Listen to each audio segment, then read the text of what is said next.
Hi, welcome back to the table. This week I received Give Us Victories, one of the latest crowdfunding games, straight from Italy, DHL Express, airmail I'm assuming. I'm glad they went that route so we can get the game, not sit on these things like some of these companies are lately, waiting for a miracle to eventually get these games out to us. It's here. It's a big map, covers most of my big table here. Simple rule set.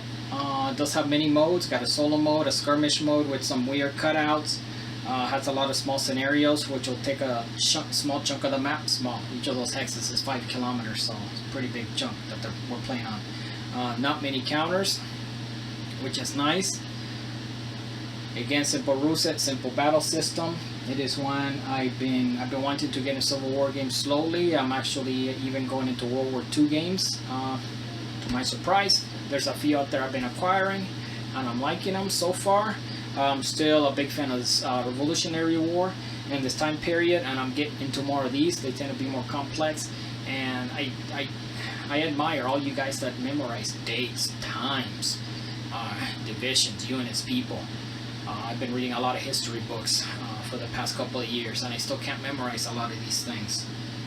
But it's nice to see that in this community. I felt there's some of you smart asses out there, but we're very well loved, and I'm kind of glad I'm into this community versus the board game community in general. It's nice. This one I think is more welcoming. Some of you guys do get frustrated with us people that don't know everything, but the nice thing is we do want to know, so we ask. But that's the game. I'm going to show you what it looks like on the table real quick, very briefly. Not going too in depth with anything. That is not going to be me. That's going to be other people out there that do a much better job. But let me show you the game on the table. Well, here we are. Give Us Victories. One of the latest crowdfunding games that just got released and shipped out. And this one is the Chancellorsville campaign, Virginia, 1863. I'm kind of new to these Civil War games. I know a lot of you guys have been playing these things for many decades. I am new to them. I've been wanting to play a bigger one. I have a Gettysburg one, an older one upstairs. I haven't been wanting to play or learn, and a few others. This one struck my interest. I don't know why, but it did. So this is the game right here. A box and a lid. There's the map. You do have a huge map. Let me go ahead and put this to the side. I put it on top inside 2 poster boards, 2x3. So it's roughly 3 feet across by 4 feet, so 3x4. It is a huge map. You'll see the outline here is a little faded. I've been putting stuff on top. A lot of the scenarios, real quick, will only use a section of the map. So what I did is on top of the plastic, you just take some Sharpies and then just highlight the area that you're going to be playing. Let's go real quick. This is going to be very informal, not a professional here by any means. It's your standard counters, your chits. They do come very nicely labeled. For example, here's one. This game has many modes, and they are very nicely separated by sections. This one, for example, is for the whole solo mode. It tells you right here, Hoorah for Old Joe. Down here is for a Red Die of Courage. I don't know what that one is, but I believe it's a skirmish game. And then ones that are punched right here that I just did is for the big game that I'll use the big map. I will say, these counters, I thought I was going to need my Sawzall just to get them out. The last game I punched was War for America, and they just fell out. This one I had to literally push, pull, yank. So now I know what you guys mean, and the counters can use some loving as far as maybe getting trimmed or stuff like that. I put mine on these the new hotness AG Strays, the only ones you can find. I'm a new guy, so I don't have a lot of the old GMT ones. I wish I did. So I put them out. Let's go real quick through the book here. The book shows you pretty much the modes. You got the main game, a strategical game, a tactical game, and the solo. It is a very simple game. Very quick rules, especially for this the genius that I am. Not too bright. I could use I do like a simple rule set, so I can get the game moving along, not have to keep referring to charts and all that. Eventually I might want to be doing that, but not at the moment. It has a lot of examples that actually are very good. I have found one or two things that are I'm still having problems with, so maybe I'll find the answer eventually. And basically, again, this is just your chip pull system. Every scenario you're gonna have, depending on the turn, and you'll see the turn tracker way over there. Let me go highlight it over real quick. You will see the turn record track. It's got 25 turns. Starts on April 30th, ends May 4th, the night of May 4th. You will see through here.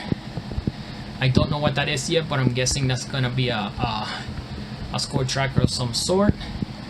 You're gonna have the Union side with Hooker, the area for skirmish units, every scenario. So once I played so far, they'll tell you like the Union will get 3, the Confederates might get 5.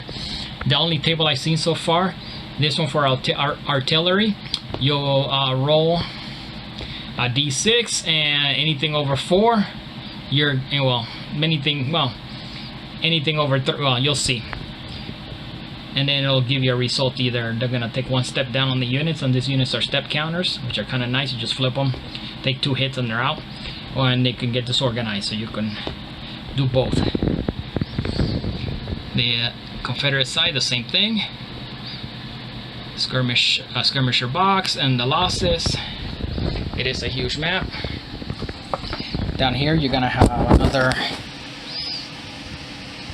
table, the same table, and these boxes here, because they're going to represent specific units in the map, and some scenarios will use that.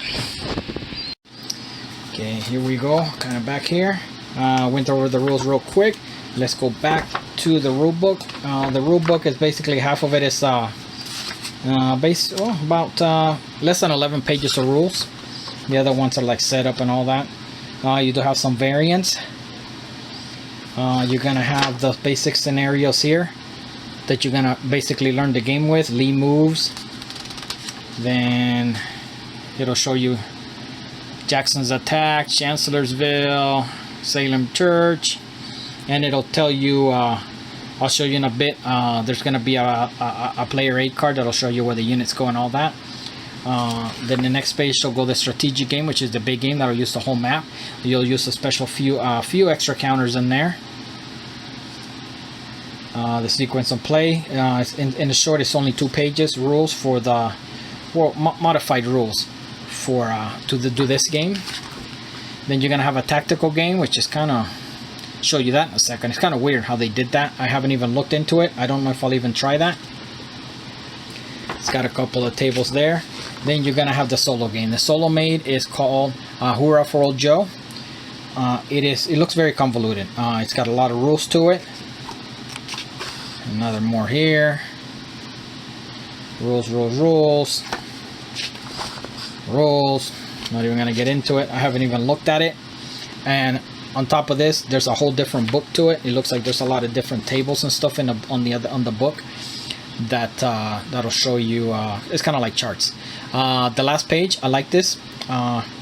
It shows you in short, very, very brief, the divisions and the cores and everything on each of the sides. The famous letter. I'm a sucker for these things. I love to see history, especially old pictures and such. So that's that. Counters. You do have NATO counters too. I was going to use these, but I chose not to on this one. I usually like them. But I chose the other one. So you do have the option of the NATO counters, or the other counters with the pictures on them. Those are the ones I have punched over here.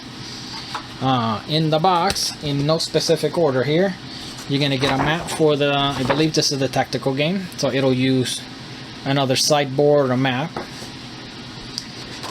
The back of this is kind of nice actually. It'll show you the key parts, the key locations on this map. The churches, the cities, the rivers, a lot of these fords to cross. So you're gonna get that. Save this for the end. Boom. Here's the solo game, comes with this booklet. when I saw this, I was pretty much a little scared because I was hoping the solo game would be kind of simple AI. However, it looks like there's a lot of stuff in here. I haven't looked at it, but it seems to me like a lot of charts, mostly a lot of flow charts. Roll this, then refer to this chart, roll that, refer to that other chart, so on and so on. It's a pretty hefty book. Boom, boom, boom. These are the aids for the scenarios. This, I believe, is the first scenario. It'll show you what part of the map you'll use. That's why over here I have highlighted in red. And then where the units will go. Dual-sided, the next side, same thing. There's scenario 1 and 2. Not that one, not that one. Oops. Scenario 3, the same basic thing. It'll show you a small area of the map where you'll play. The last scenario in the game before you can go ahead and play the big game, which is, here it is, the whole map. It'll show you what units start, where they start. Just kind of nice. But this is for anything that says Hoorah for Old Joe's going to be solo, so this is going to be for the solo. Again, it looks to me like it's going to be small areas, maybe 3 games here. I don't know, but that's that, A, B, and C, and you can see what area in the map they're at, A, B, and C, the big map there. You get this for the skirmish game. So let me show you the skirmish game real quick. You do have like little paper cutouts. Kind of funny how they did it. I don't know what this is for. And this is for the solo game. A ruler for the solo game, I'm assuming. Oops. You get paper soldiers. You get a little booklet. Kind of shows you a little bit of the names of the soldiers, what kind of rifle they use, and what unit, division they're with. You get the paper cutouts. Yes, you're gonna have to cut them out.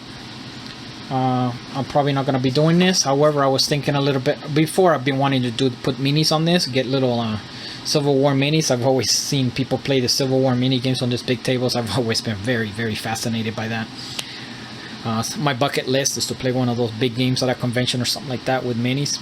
But this one's got cutouts, front, back. You even get cutouts of terrain, front, back. This, don't know what this is, but I'm guessing it's for the tactical game.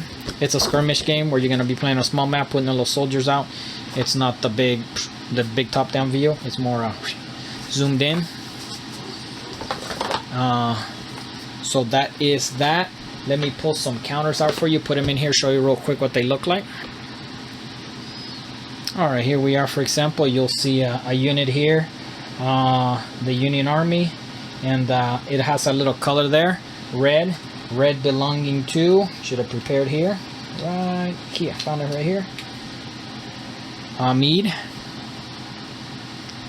So once you pull this shit out, then all the Meade units will activate. For example, this one comes out, he'll be able to activate. Most of the movement that I've seen is 4 and 6, 4 for standard units, 6 for cavalry. There is very minor rules, movement modifiers, which is kind of nice. The big ones I've read so far is going to be crossing fords. The Unions tend to have an easier time doing it. I'm not even going to explain the rules.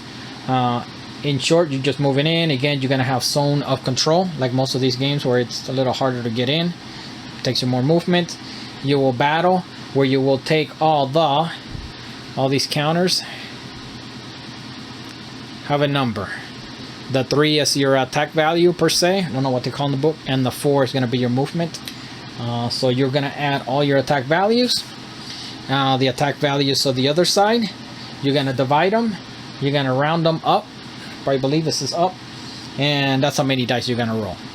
So you're going to say, for example, this is going to be, let's just say it's a 2-to-1 on the Union side. These dice right here did not come with the game. The game came with some tiny dice, which I hope I didn't lose already. Came with, yeah, they are. Came with those dice. They're very small. I don't know what they're for. You need a whole lot more than these. So I don't even know why they bothered. But I got these a long time ago. These cool themed ones here. So you're playing 2 to 1, so 2 dice to 1.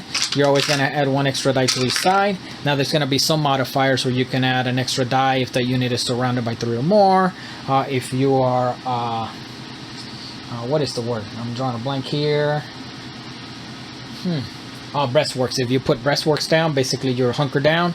You can either step 1 unit down ahead of time, or you can choose to take a die out from that unit. Let's say the Confederate was had the breastworks on. You'll put a counter on top, which I don't have ready. And this Aegis counters trays, little tricky to open. Somebody referred to them as being catapulted up, and I could see that happening. So in that case, this one is has more of a defense. I choose to take 1 die out, make it a more of an even fight. You roll. Anything over 5 hits, 6 hit and are able to push a unit back. There's some rules on you being able to withdraw. And if you withdraw and there's breastworks there, you're gonna get I'm drawing a blank again on the word. Disorganized, and then you can become demoralized. So there's very basic rules on that. So that's the game in short. You're moving, you're pushing, you're taking people down. This side you step down, you just flip them over. They just lose a little bit on the attack. Then again, next hit they go out. There are a few more counters. This game is not counter heavy, which is kind of nice, especially for me. Just 2 of these trays for zoom back out. Just 2 of these trays, and even they're some of them only have 2 or 3 counters inside. This is the armies just fit on 1 tray, half and half. You need a Confederate 1/2. And even just that chunk is just the command chits that you're going to pull out. So that is it, very, very short. Give Us Victories. The new one out there. I'm liking this one. I've been playing it on and off all week. I've been wanting to do this for many, many years. I got a big table here. Just lay out a game. Push counters around on and off throughout the day, throughout the week. I can't wait to throw out the big game out. I'm still waiting for the newer game from Herman Lutman that's coming out. I'm drawing a blank on the name. Somebody will eventually say it. I'm hoping that one releases real soon here. And I'm hoping it's going to be a little heavier than this one. I already know it. But this gets me ready. So that, like I said, is Give Us Victories. I'm liking this one. I hope it does make it to retail. I have no idea if it's planning on the designer even has a distributor. It's an Italian company here. The game actually came from Italy. I was kind of surprised. I was very surprised, and I want to give them, I hate to use the word props, but I'm glad they decided to put the game out. They had a DHL Express. They probably took a hit on that, but they delivered the game. The game is nice. I like it, other than the counters being a bit of a pain, but I'm sure that's kind of like nothing new for most of you guys out there. And me being new, I better get used to some of these type of counters. And thanks for watching. You guys take care.